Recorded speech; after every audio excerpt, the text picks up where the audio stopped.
Thank you.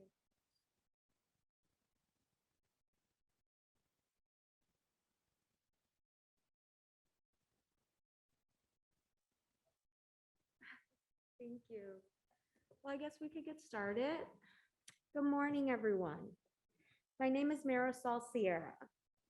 I work with Fresenius Kidney Care, and I've been working in the dialysis field for 16 plus years.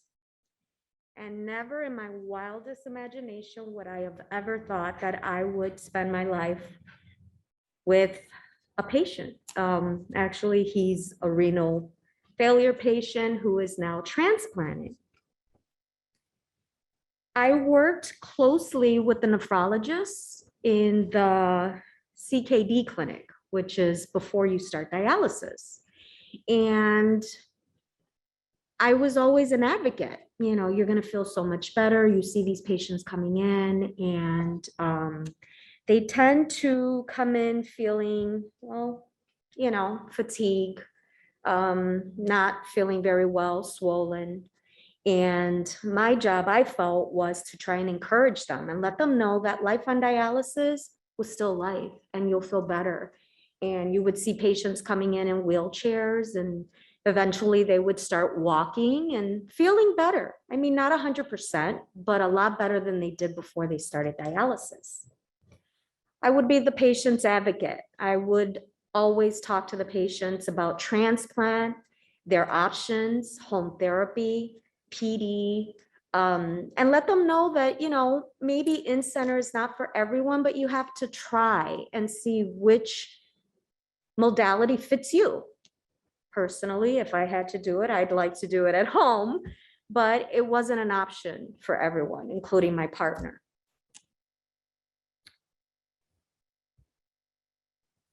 So life on dialysis, as you all know, it's not an easy life. You have so many restrictions. I personally feel that I thought I knew them all until I was the caregiver and the partner of someone sitting in that chair. The fatigue, that is something that you can't really explain it. You have to live through it. You have to see it. You know, did it hinder us? Yeah, it did. You know, you wanted to do so much, but after dialysis, you were wiped out.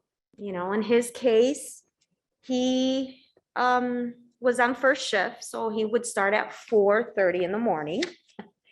And after dialysis, he would need like an hour or so to kind of regroup, eat something, and then he'd go to work. And he'd be in the streets for 8 to 10 hours as a Cook County sheriff. And a lot of times he was alone. So of course, as the caregiver, I was always worried. You know, the insomnia, he would sleep maybe 3 hours a night, which is not healthy for anyone. And then you have him on the streets. So that was a lot of anxiety for me as the caregiver. Weight loss, the fluctuation of his weight. You know, you see them and you don't know if he's gaining weight because he's eating or if he's just gaining fluid because he's drinking too much. So a lot of it had to do with trying to regulate the consumption of food, you know, high protein food, low phosphorus, low potassium.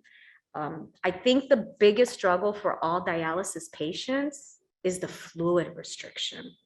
You know, you can only drink 32 ounces a day, which is minimal. The unstableness, you know, you never knew how he was going to do. He is always, I'm fine. I feel fine. It didn't matter how he felt. So I had to be a mind reader on top of everything else, you know. Is he really feeling fine, or is he just telling me what he wants me to hear so I don't worry? Which makes us worry even more. I remember getting a call or two, you know, he can't drive. His blood pressure's bottomed out, or he passed out. Of course, him being stubborn, he wanted to drive, but I was able to know the people that were taking care of him. And he wouldn't tell me, but they would. It's an adjustment to say the least. The transplant process. You think, I did at least, you know, you would think the transplant process, you go, you get your labs drawn and, you know, run a few tests and you're on that list until you get that kidney. That was my thought before, which it wasn't. It's a lot of testing. It's a lot of, you know, you have to be fairly healthy to get that kidney. The shame and embarrassment in asking a family member for an organ. As much as I tried to convince him, he would refuse. He said, you know, if you have to ask, it's uncomfortable. You know, that means they really don't want to do it. He did have a niece that went through the whole process. To then later find out that herself was having issues with her kidney and she couldn't be a donor. 6 years he was on that waiting list. 6 years, I would see other patients come in and I would encourage them and they would get that kidney in like 3 months, a year, some 6. And I'm not gonna lie, it was very difficult because as happy as I was for that patient, all I could think about it is, why not him? He's so compliant. He's so helpful. He's so good. When is his turn gonna come? And it makes you feel horrible inside. But you have to keep up the positive attitude. You know, I would encourage him.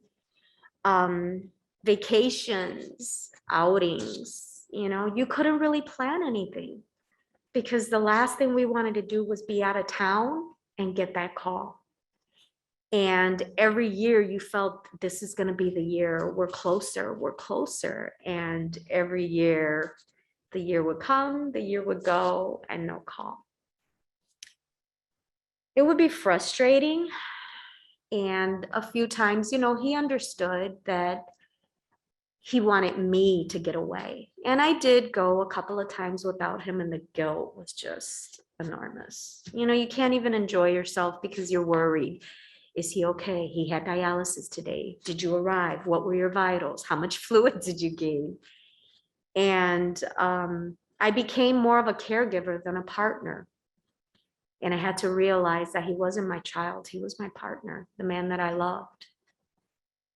And it took a while, and it took quite a few years of trial and errors to realize that when it was really bad, I had to trust him that he would tell me that he really didn't feel well.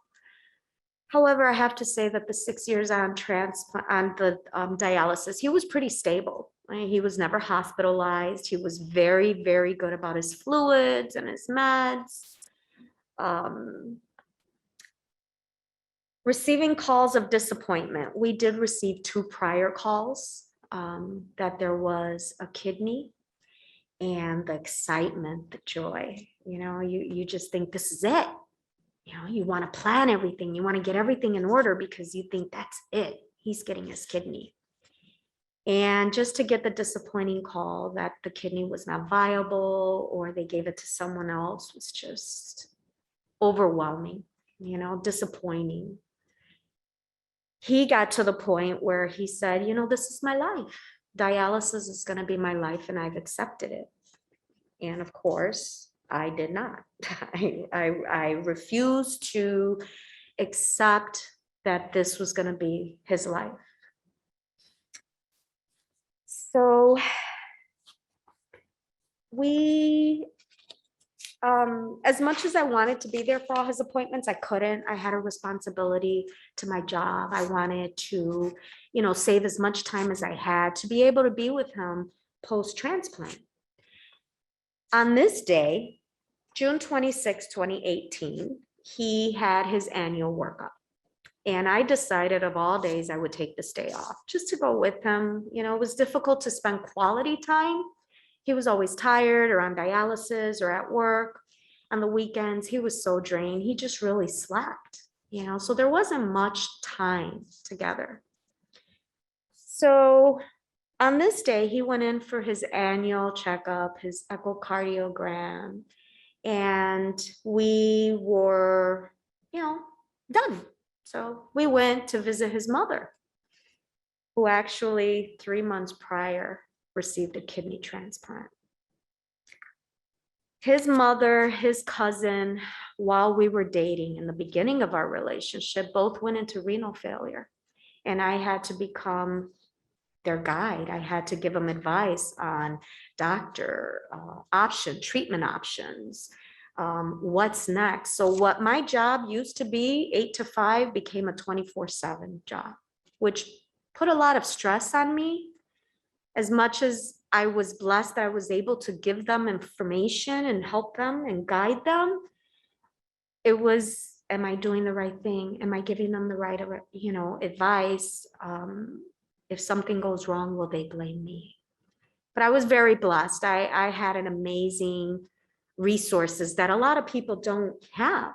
I had doctors that were my friends that I would ask for advice, that would educate them. Anyway, I'm sorry, I'm digressing. So his mother, 3 months prior to June 26, received her kidney. After his appointment, we went to her house. And her being a loving mother, she wanted to reject her kidney so they would give it to her son. And I had to be the one to tell her, that's not how it works. This is your kidney. I understand you're his mother and he's been waiting 6 years, but she couldn't understand why God was blessing her, yet her son has been on dialysis in such a young age for 6 years. After a lot of convincing, she decided she would get the kidney transplant. And I told her she had to set the tone for when he got his. And as a mother, she was going to guide him through it. So she agreed. Transplant went beautifully. She had no complications. We get the call. He rejects the call. He doesn't recognize the number. She's like, Eldon, you cannot give up hope.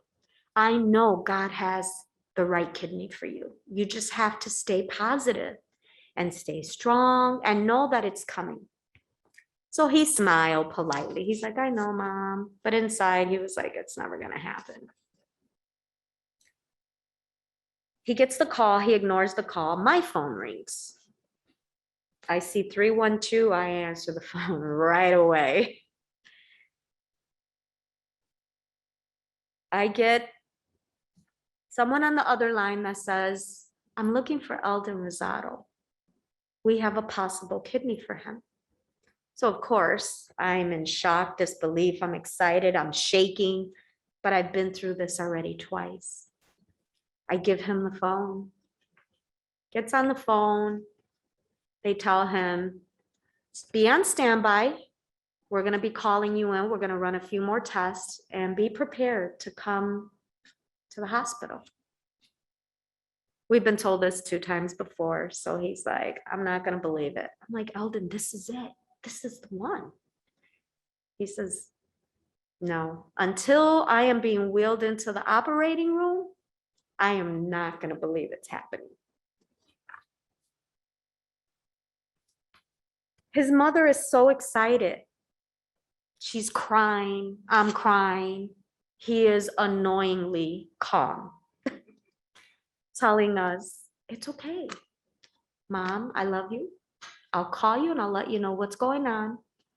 She had just gotten her kidney. He didn't want her to go to the hospital. I tell her, I promise you, I'll call you. I'll let you know what's going on. It's a hot, rainy June day during rush hour traffic. And it seemed endless to get to that hospital. I'm in the car with him. I'm holding his hands. I'm trying to not shake. And I'm telling him, are you excited? And he just looks at me and he's like, I'll believe it when I see it. I tell him, Eldon, this is it. We were never called to come in. We get to the hospital. And we start walking through the hallway. So this is the day of his appointments. We were just taking selfies. I was being silly. This is him walking down the hall because now at this point, he's starting to believe this is really going to happen. He tells me, until I am on that bed being wheeled in, I will not believe it. I asked the nurse, who is drawing blood while he's still with his clothes on. It's just, everything is happening so fast. Is this going to happen? She's like, oh, this is happening. This is his kidney. So of course I start calling his mother. I call his sister. I called my sister. In 30 minutes, they were wheeling him down, prepping him. Now, mind you, I've had 16 years of experience, what you should ask, what you should know, that all went out the window. I could not remember one single important thing that I needed to ask. Finally, the surgeon, when he's wheeling him in, it dawned on me, okay, wait a minute. I didn't ask anything. Was this a good kidney? Was it a viable, how old were they? Did they have any comorbid conditions? And the surgeon tells me, because he's very young, we always try and get the most viable, best kidney for someone that young. We want the kidney to last the rest of their lives. He's like, this kidney is what we call the prime rib of kidneys. I didn't know what that meant. He told me never a smoker, no drugs, no conditions, very pure. Then he tells me it was a pediatric kidney. I didn't know at that time that he heard that. And while I'm sitting there feeling so blessed, I could not help but feel broken and sad for the family that lost a child. And I was hoping he didn't hear it because he's all about family and children. But he did. He didn't really say much about it, but when he was being wheeled in and I told him I loved him, he was crying. And I told him, I'll see you soon. He said, okay.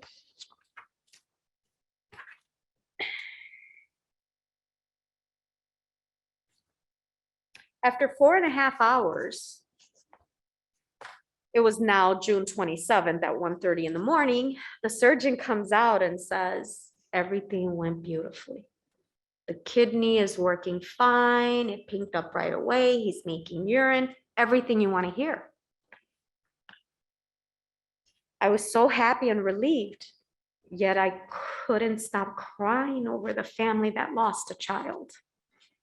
And I thought, how is he going to react when he finds out it was a child? That's really hard. They tell me we are going to take him upstairs into ICU and you'll be able to see him within half an hour to an hour. I said, okay. I wasn't prepared.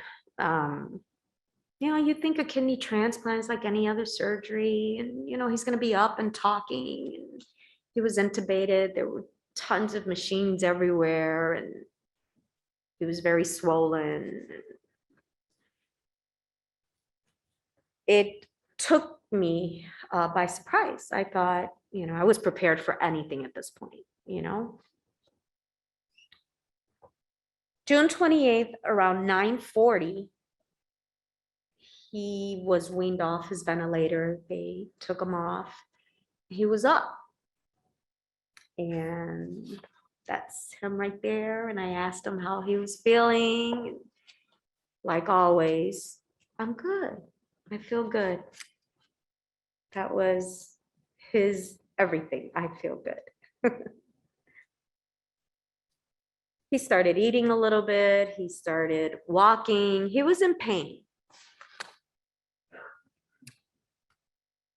On June 28th, the doctor tells me, go home, get some rest, eat, we're going to give him this treatment. It's called a plasmapheresis treatment. I've never heard of that. What do? I call my doctor friend. I'm like, what is this? So he explains to me what it is. The doctors tell me, because it was a pediatric kidney, they had to suppress his antibodies so he wouldn't reject it.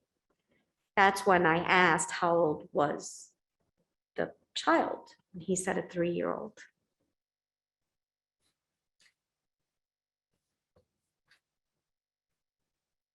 And they ended up telling me that it was a 3-year-old and that they were able to save 2 lives. They gave him 1 pediatric kidney, not 2.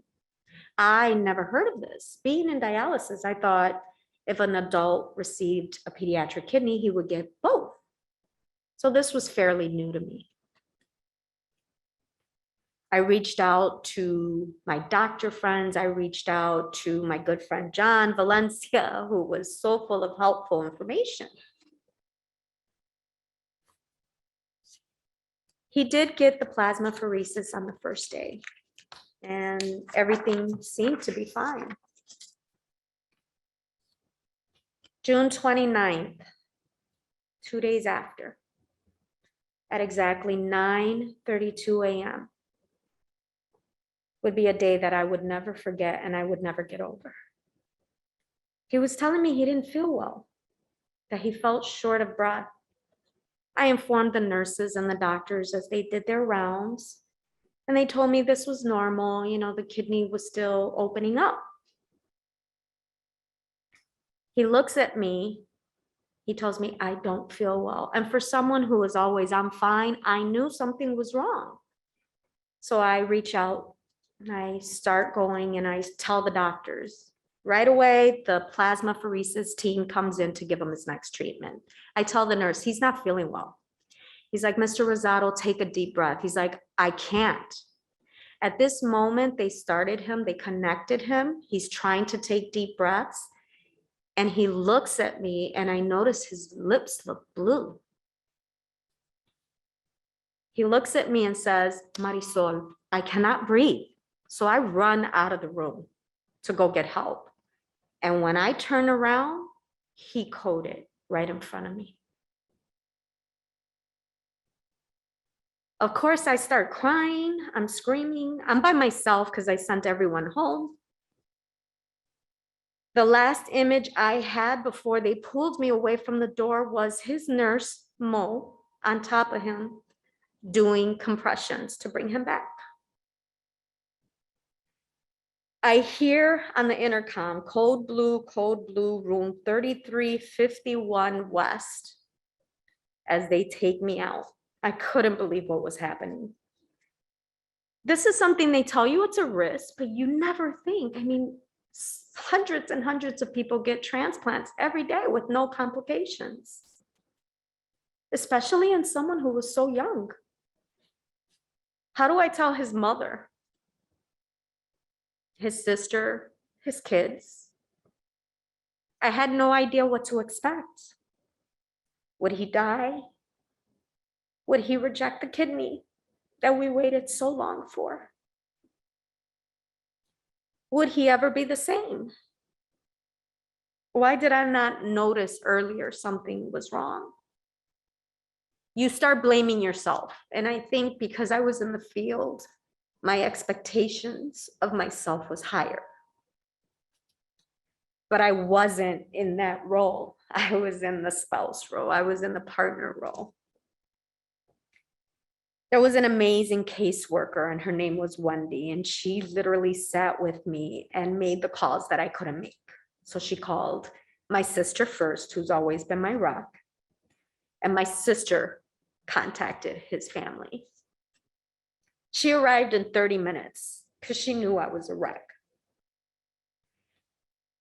Now, mind you, maybe 4 to 5 months prior, my dear friend Emily, who's a social worker, was telling me, Marisol, you guys aren't married. If something happens, you should have it in writing that he wants you to make all his decisions. I'm like, oh, Emily, you don't think about these things. But she had a point. She's like, you just never know. So he had signed all the paperwork to give me power of attorney over him. Time felt endless, like it was just a blur of information. No one could tell me anything. 3 hours later, they come and they say, we brought him back. He was only down for 1 minute and 32 seconds, which may not seem a lot to them, but to me, that's a long time. I didn't know what to expect. I couldn't see him. His sister decided it wasn't the time to tell mom, because mom, her son is her everything, you know? You love all your kids the same, that is true, but when you have a sick child, you tend to gravitate more to them because their needs are higher. After 4 hours, they knew that I was just hysterical. No one can tell me exactly what happened. And to calm me down, they allowed me to go in just to see him for like 5 minutes. And I wasn't prepared for what I was gonna see. He had a PICC line in his neck. There was blood everywhere from where they were trying to start the PICC line. He was intubated once again. He just didn't look like himself. He was so swollen. They had machines all over him to make sure that his brain function was fine. The neurologist was telling me, you know, he had a seizure activity, but we're not sure if that was just him coding or if it was actually a seizure. So we are checking him, doing an EEG, you know, we're doing everything we can. After the initial shock, I had to go into his power of attorney mode. And I became every doctor and nurse's nightmare. I questioned everything. I listened to everything. I demanded answers. I told them he might be a patient to you, but he is the man that I love. So do not talk vague to me. I need an answer. They said, ma'am, we're doing everything we can. We don't know. But I was overhearing. One person said it was fluid overload. Another person said it was his heart. Another doctor with some interns said that it was the plasmapheresis. They couldn't rule anything out, but they couldn't give me an answer. The next day, they thought they were going to give him another plasmapheresis treatment. And I said, absolutely not. Until you can tell me that that did not cause him to code, he will not get another one. So they decided not to give it to him. At this point, I had to focus on him, but he had family and loved ones that I had to update. And it was taking a toll on me mentally and physically. I did not leave his side. I wouldn't eat. I couldn't sleep. I would just stay there by his bed and memorize every inch of his face, his hands, and think of all the things I didn't get to say or do with him. And I thought, I just found him. Like, this cannot be the end to our story. We went through a lot to be together, and it was not easy. But he was such an amazing man. And I knew he was the man I wanted to spend the rest of my life with. And I couldn't give up. He was stable. They put him in a room, but his blood pressure was dangerously high. It just wouldn't go down, no matter what they did. Family would pray for him. They kept coming in and out. It was like a zoo, you know, and I know it was out of love, and it was because everyone wanted to be there to support him. But I knew the last thing he ever wanted was to be looked at as vulnerable or weak. So I made the decision to talk to the doctor and tell them to please have the family leave, give us privacy, and tell them only immediate family could be there, which was his parents, his sister, and his children. They respected our wishes. His family and my family were very, very Christian, and we believe in God, and I believe everything happens for a reason. I don't think things are just random. And his sister would pray over him, her husband. But I noticed that the more activity in the room, the higher his blood pressure went. And I didn't know, could he hear us? Was he in pain? Is he trying to say something? Like I didn't know what to do. I was still new to the family. But I had to make the decision to tell them they had to leave, except for his mother. I couldn't even hold his hand. If he felt me holding his hand, I would see the numbers rise. His mother agreed. She stayed there. She spent the night, but I had to make sure that she ate. She took her medicine, her insulin, because that was his mother, and he would not want his mother post-transplant to get sick.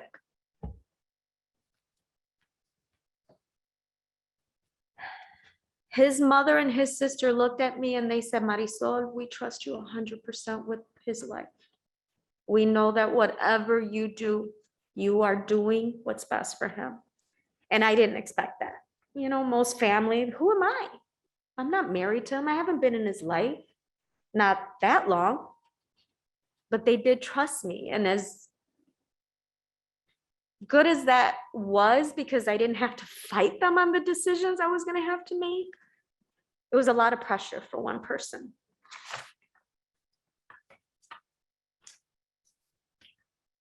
The next 3 days were terrifying.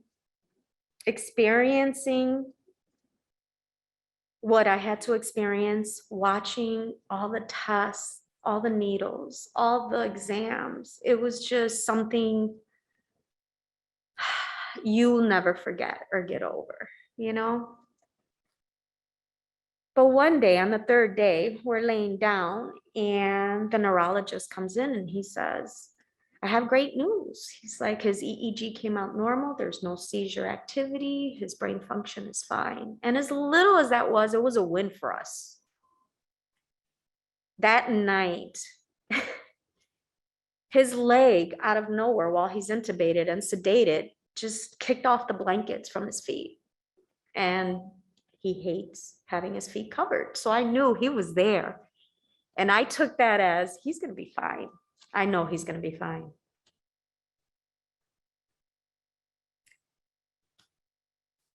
This happened around 11 p.m. And it was like I hit the lottery there. I knew, and I called his mom and I took videos and I took pictures and I said, look, he's going to get better. By July 1st, his vitals were stable enough that they were going to take him off the ventilator. They still had no explanations to what happened. As badly as I wanted him to be off of that machine, I feared what was going to happen. Was he going to code again? Was he going to be the same? Was he going to remember? And if he didn't remember, who was going to tell him what happened? He woke up. They got him off the ventilator. It was almost 11 in the morning. And he was able to breathe comfortably by himself. I let him sleep. He was very tired that whole day. He just looked at me and smiled, but mainly he slept that day. The next morning at 9:15, I opened my eyes and I saw him watching me with a big smile on his face. I was sleeping in the window, like the chair by the window. So I come over to him and I ask him, do you remember what happened? And he's like, I remember I was having problems breathing. They came for the treatment. You went to get help and I passed out. And I told him, no, you didn't pass out, Elvin. You coded. And I lost it. I just lost it. I was crying unconsolably. And in his annoying, calm way, he held my hand and said, Marisol, look at me. I'm fine. I'm going to be fine.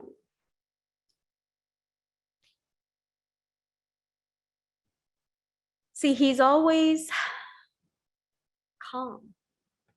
And I am one of those people that I'm on 0 or 100. I mean, I am the one that you go to when you want something done. I am the one, if you give me a task, I do not rest until that task is completed. And he is the one that tells me you can't control everything. You need to learn to relax. And that's when I think I took my first deep breath and really grasped what happened. And there he was in a bed trying to recover, consoling me. On July 3rd, we were just talking. One by one, the specialist came in. Now, mind you, this was a 3-year-old pediatric kidney, and the one thing that remained stable the entire time was that kidney. That baby was a little fighter, you know? On July 3rd, we started talking. And I asked him if he felt anything. He said, no, but I had a dream last night. It's like I had a dream that there was a ladybug on my food tray and it flew by you. And the ladybug became this big angel and the wings were wrapped around you. He then said that in his dream, which he's convinced now it wasn't a dream, that Jesus came in and he had his hands held up. And he said there was a little girl in pigtails on the side of him giggling. At this point, we didn't know the 3-year-old donor was a little girl. He told me that Jesus took her hand and they walked out of that room hand in hand.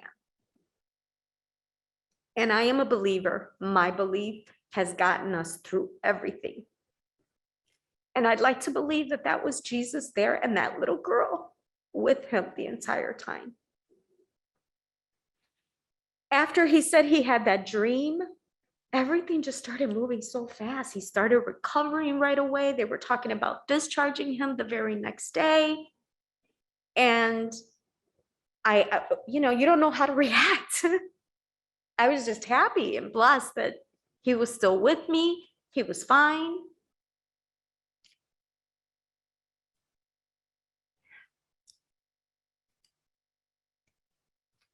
Later on, that same caseworker, Wendy, came in and she told me that the donor was a 3-year-old little girl who had an accident.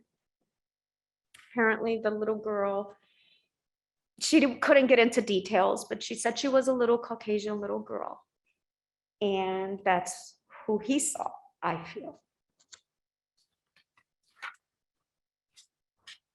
July 4th. They discharge him from the hospital. They're like, he's ready to go home. I couldn't believe it. He got a clearance from everyone. They just said, you're going to have to come in more often. I want to see you 3 times a week, not twice a week. We're going to run labs, but his kidney's okay. It was overwhelming amount of information, the meds, what he had to take, what to look for, bringing him in. I can honestly say that I had all the blessings one person can ask for. I had the resources of doctors, nurses, social workers. I had a job that just gave me the flexibility to take off the time that I needed to be with him, who called and checked up on me and on him, who sent flowers, who said, what can we do? Until that moment, I did not understand why a caregiver role was so important. I had so many patients that were denied transplant because they did not have a caregiver. They did not have a support team. And I thought, they're young, they can make their own decisions. Why do they need a caregiver? And then I realized why. Long-term recovery. You think, even working in dialysis, I thought, you get your kidney transplant, you're cured. You're good. But you're not. You will forever have chronic kidney disease. And it's a roller coaster. It's an up and down. A lot of people ask, was it all worth it? Absolutely. Maybe to me, I felt it wasn't. But when I asked him, was it worth it? He said, just being off that machine and having my life for one day makes it worth it. Because dialysis, as much as he pretended he was so strong and it didn't bother him, he suffered from anxiety. He suffered from depression. He could not sleep at night. His legs would jerk all night. He would get up and pace all night because you're strapped to a machine for 4 hours and you have zero control of your life. And we as caregivers, we know how to encourage you, but we can't tell you how to feel. And right now, our journey is, I feel, is just beginning. Has it been smooth sailing? No, we've had some hiccups. But I personally believe that life is full of hiccups, is full of up and downs, you know? Here we are 3 years later. And he is strong, and we look at life differently. What used to be important to me is so insignificant compared to the real things that are important to me.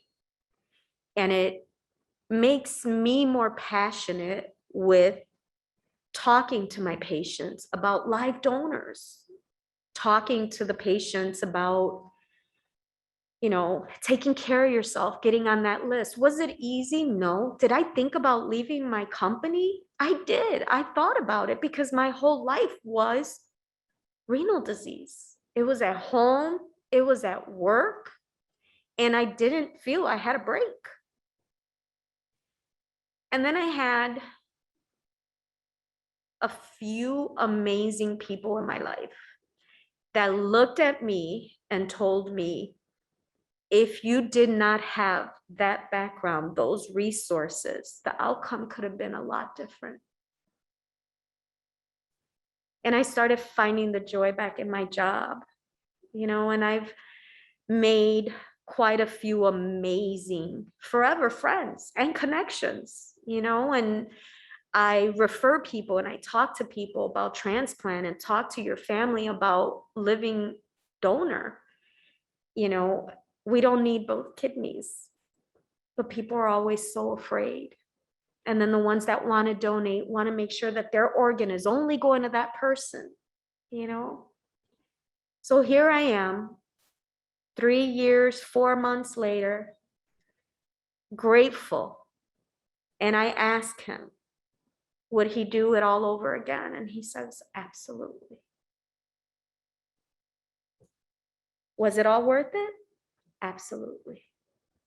You know, don't be afraid of the outcome, because not everyone, ours was a 1 in a million. I mean, really, most transplants don't have these types of complications. His mother's was just fine. She went to a wedding, a week after she got transplanted. The doctor cleared it, but said, you got to wear a mask, no this, no that, only for an hour. It was her granddaughter's first wedding. So, but everyone is different. And, you know, life is full of surprises, and you have to ask, and you have to be relentless with getting answers. And if you're not comfortable, then you go to the next person. And I was honored that John asked me to do this because he knew my struggles. And I was I mean, I wrote like a book here, but I barely looked at it, because he said, Marisol, just tell him your story. It's your journey and his journey, and who better to say it or share it than you? And I now regain the feeling of being his partner, not his caregiver. Do I worry? I do. I worry all the time, but I still worry about my children. I mean, worrying is just part of life. But I know that I have no control. I don't, you know, I can do whatever I can, but what's going to happen is going to happen. It's how you deal with it. And that is our story.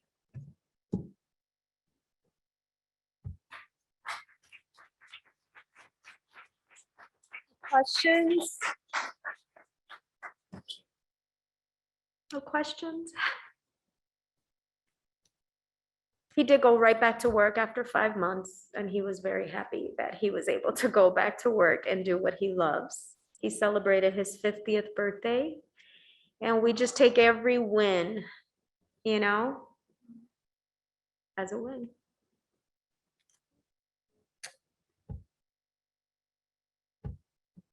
Thank you, everyone, for allowing me to share my story.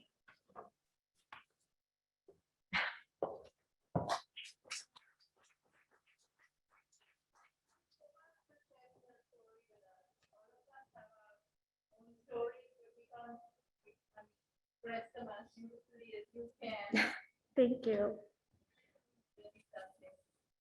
I worked on it for quite a while.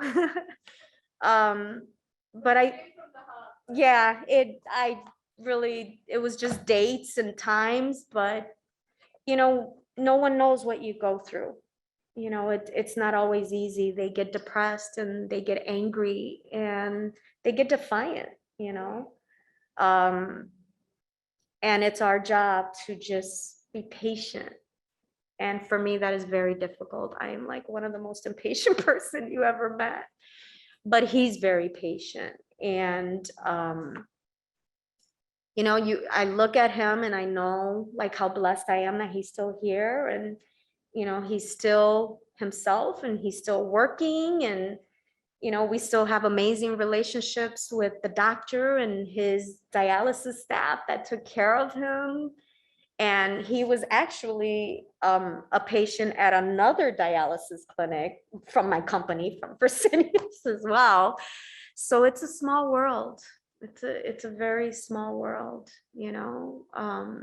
just take the wins as they come and know that you're not alone, and know that no matter how frustrated and fed up you feel at times, it took my dear friend to tell me, Marisol, it's normal. What you feel is what you feel, and no one can tell you it's wrong, because it's not easy.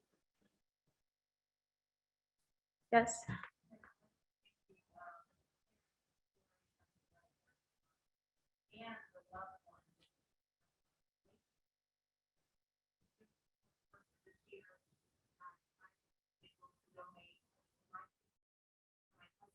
Oh, oh wow.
Great.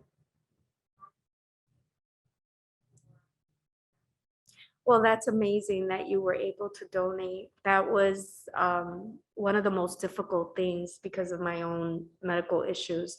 I couldn't,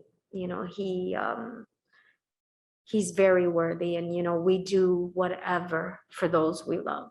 I mean, we become these fighters, and we gain the strength that you never thought you had. And you feel weak because only you and your pillow know the tears that you cry because you're so worried. But on the outside, you're a rock, and you have to be for them.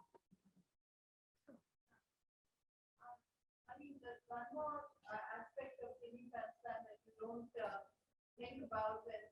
After, like you said, after the transplant, you think everything's going to be great, but then they have that immunosuppression, and that's lifelong practically. Yes. And especially with this COVID, it's been really hard.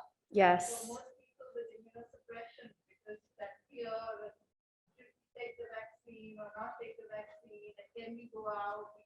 What can we do? I agree. Lucky that he can work from home.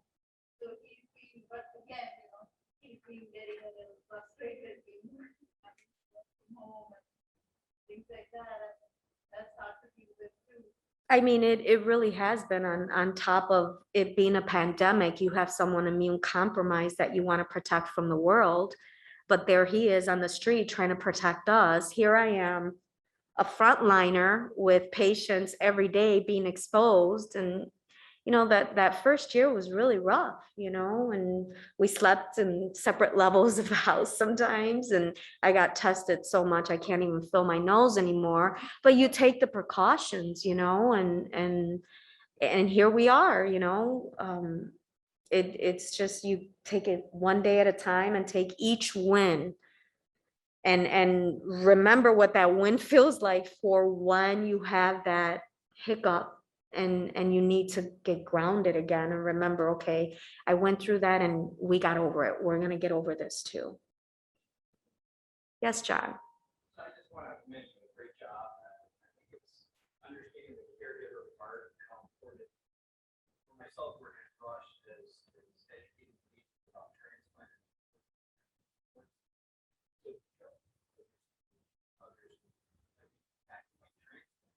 It really takes, it doesn't have to be somebody who's married or somebody with a bloodline. This needs to be a partner willing to take that journey with them to make sure, and now you share your frustration with your concerns. Right. Overwhelming stress. But it is, when I talk to patients on a daily basis, is I let them know they have to have support. That's why we really emphasize. It doesn't have to be somebody who's married. You just need somebody who that extra mile. So I thank you for sharing your story and your tremendous assets.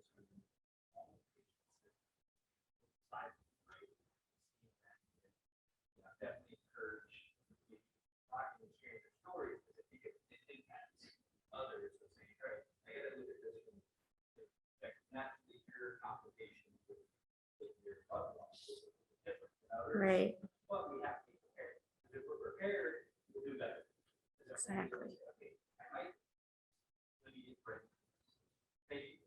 And thank you, John, for, giving me the opportunity to tell our story and having the confidence in me that it would, affect certain people and touch those that might need to hear that you're not alone. We do focus on them all the time and we're like on the back burner, but we are their backbone in reality. So. Anything else? Yeah. I'd like to say thanks. Same sentiment. Thank you for sharing your story. And although we both work with Fresenius, I just met you today, and you're kindred spirits, and that our husbands are both kidney transplant recipients. So Small world. I got a lot of goosebumps, and I am tearful about some of your story because I can relate a lot to it. Although my husband didn't have an emergency event right post transplant, the caregiver aspect and working in dialysis. It's 24/7. I'm a nurse, but a nurse manager now. But I would just say the two takeaways that I got from your story is continue to ask questions. Yeah, I don't want that a lot. When my husband's going through transplant, and he had a really serious thing happen after transplant a year or so down the road, where he was hospitalized, he nearly passed. He came through it. It was complicated because he was a transplant recipient, but never stop asking questions to anybody. Absolutely. None of us are experts. Even though I was a dialysis nurse, I was not a transplant nurse, And then the other thing is taking care of yourself. Making sure that you have that the recognition that you need to take care of yourself too. Be that rock for your husband. Yeah. That's very important. So thank you for that, for the reminder and for sharing. I appreciate it. Thank you. I'll see you at work. Okay. Thank you.